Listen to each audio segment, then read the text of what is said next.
ห่งเบิงแห่งมวนแห่งเบิงแห่งมวนไปสวนกันมาเบิงอยู่ไกลให้ไปฮอดไปถึงไปเบิงหมอลำเสียงวีหกนกพงศกรวันที่6 เมษายน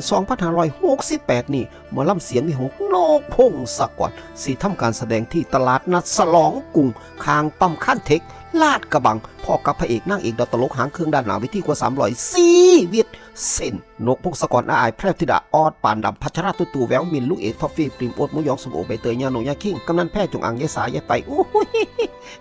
ไล่กันบ่หวาดบ่ไหวหลายคักอย่าลืมอย่าพลาดวันที่6 เมษายน